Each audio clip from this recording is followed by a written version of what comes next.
Shalom, puji Tuhan. Saat ini kita akan kembali belajar akan firman Tuhan. Dan mungkin ada di antara Bapak dan Ibu yang sedang berlibur, kiranya terus diberkati sukacita yang dari Tuhan, dan juga kesehatan kekuatan senantiasa Tuhan limpahkan, sehingga nanti boleh kembali ke rumah semua dalam kondisi yang sehat walafiat. Puji Tuhan Bapak Ibu, dan kita bersama-sama akan belajar firman Tuhan lagi. Sebelum kita membacanya, mari saya ajak kita berdoa bersama-sama. Bapa di dalam surga, kami naikkan syukur kepadamu. Saat ini Engkau memberikan kesempatan kepada kami untuk kami boleh belajar lagi akan kebenaran-Mu.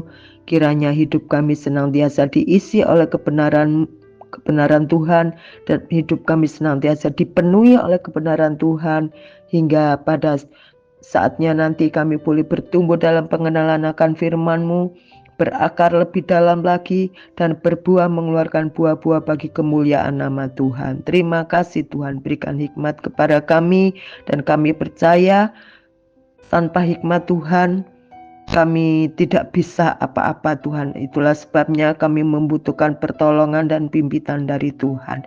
Terima kasih di dalam nama Tuhan Yesus. Haleluya. Amin. Puji Tuhan. Saat ini kita akan belajar bersama-sama di dalam Kitab Filemon. Kitab Filemon adalah surat Rasul Paulus yang ditujukan kepada Filemon. Puji Tuhan.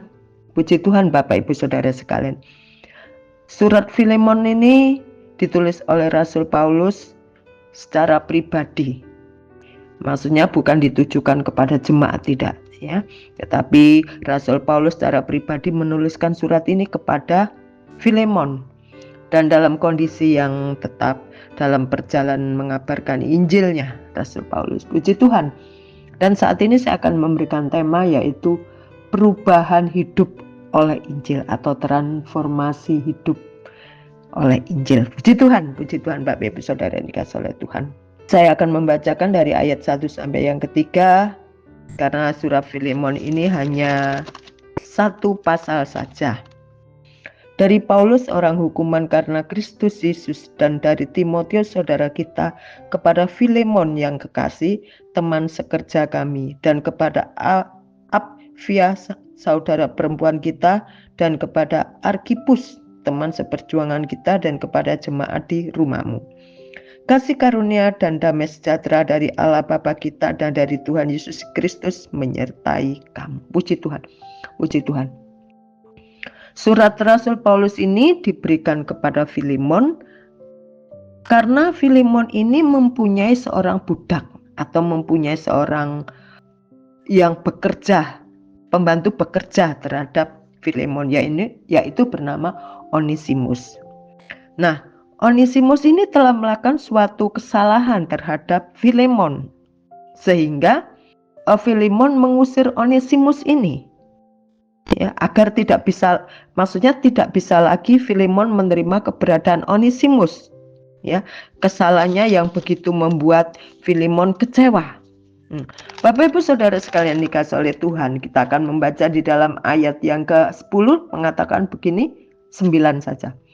Tetapi mengingat kasihmu, Rasul Paulus menurut suratnya kepada Filemon, tetapi mengingat kasihmu itu lebih baik aku memintanya daripadamu, aku Paulus yang sudah menjadi tua, lagi pula sekarang dipenjarakan karena Kristus Yesus, mengajukan permintaan kepadamu mengenai anakku yang kudapat selagi aku dalam penjara, yakni Onesimus. Nah, Onesimus ini kan sudah diusir oleh Filemon karena kesalahan dilakukan terhadap si Onesimus kepada Filemon.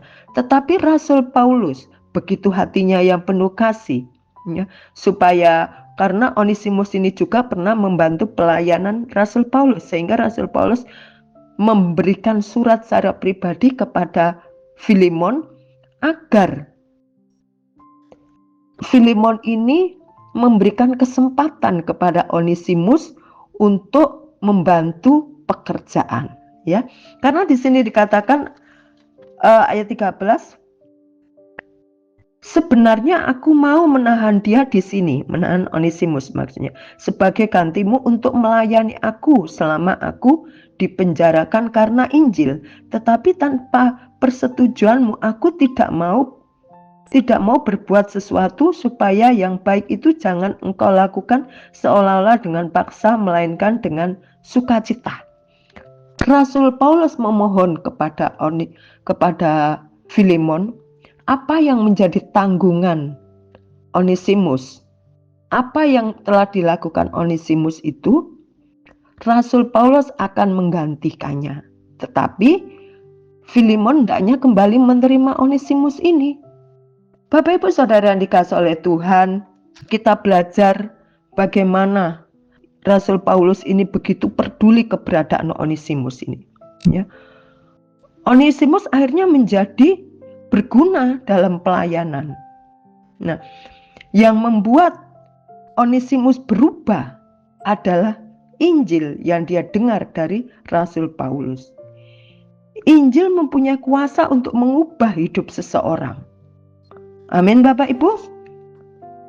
Ayat 19, aku Paulus menjamin dengan tulisan tanganku sendiri, aku akan membayarnya agar jangan kukatakan tangguhkanlah semua itu kepadamu, karena engkau berhutang padaku, yaitu dirimu sendiri. Ya saudaraku, semoga engkau berguna bagiku di dalam Tuhan, hiburkanlah hatiku di dalam Kristus, kata Rasul Paulus kepada Filemon. Bapak Ibu Saudara yang dikasihi oleh Tuhan, ada beberapa catatan mengatakan pada akhirnya Onesimus ini menjadi uskup di Efesus, ya. Kita melihat bagaimana kasih Kristus mampu mengubah hubungan seseorang yang tidak baik menjadi baik. Filemon waktu ditegur oleh Rasul Paulus, dinasehati oleh Rasul Paulus, apa yang menjadi kekecewaannya dan apa yang sudah dilakukan Onesimus, Rasul Paulus mau menangguhkannya agar Onesimus ini berguna dalam pemberitaan Injil. Bapak Ibu Saudara yang dikasihi oleh Tuhan, kalau kita membaca di dalam 2 Korintus 5 ayat 17, ya, yaitu perubahan hidup. Hidupku yang dahulu begini-begini, tetapi dalam pengenalan akan Kristus aku berubah. Coba saya bacanya ya. Haleluya. 2 Korintus 5 ayat 17. Demikian firman Tuhan bunyinya Bapak Ibu. Jadi siapa yang ada di dalam Kristus, ia adalah ciptaan baru. Yang lama sudah berlalu, sesungguhnya yang baru sudah datang. Nah, inilah yang terjadi dalam kehidupan Onesimus. Onesimus mulai berubah. Onesimus akhirnya menjadi orang yang berguna bagi pemberitaan Injil. Bapak Ibu Saudara yang dikasihi oleh Tuhan, masing-masing kita punya kekurangan, masing-masing kita punya background yang tidak baik. Ada yang tidak baik dari sisi-sisi kehidupan kita. Tetapi biarlah kita tidak melihat sisi-sisi kekurangan, sisi-sisi kelemahan dari orang itu. Karena kita juga punya kelemahan, punya kekurangan. Kalau ada kita dapati saudara kita lemah, saudara kita kekurangan, mari kita bantu dia. Mari kita dukung dia untuk berubah menjadi lebih baik, supaya bersama-sama kita diberi tanggung jawab untuk memberitakan Injil ini. Kita akan kerjakan dengan baik dan kita akan sangat bersyukur, sangat berterima kasih pada saat kita melihat, pada saat kita mengetahui seseorang berubah karena pemberitaan Injil Kristus itu. Amin Bapak Ibu.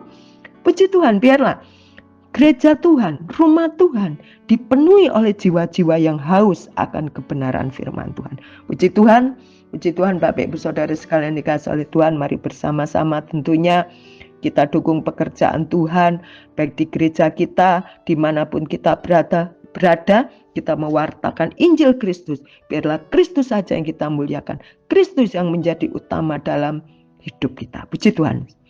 Baik, mari kita berdoa bersama-sama. Terima kasih kepada Tuhan, kuatkan kami, teguhkan kami, berikan kami kemampuan Tuhan, untuk mewartakan Injil-Mu. Apa yang kami pelajari saat ini Tuhan Yesus, kasih-Mu boleh mengubah seseorang. Kasih-Mu Tuhan boleh menjadi indah bagi setiap kami, agar kami bisa melepaskan pengampunan, agar kami bisa menerima kekurangan saudara-saudara kita satu sama lain, karena Engkau yang memenuhi hidup kami, karena Engkau mengangkat kami dari segala lembah kekelaman, dari segala kejijikan yang kami lakukan. Engkau Tuhan membasuh kami dengan darah-Mu dan menyucikan hidup kami. Terima kasih Tuhan, terima kasih.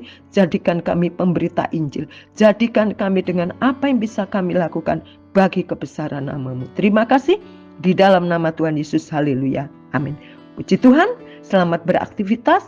Biarlah kita menjadi suratan yang terbuka bagi setiap orang. Haleluya, amin.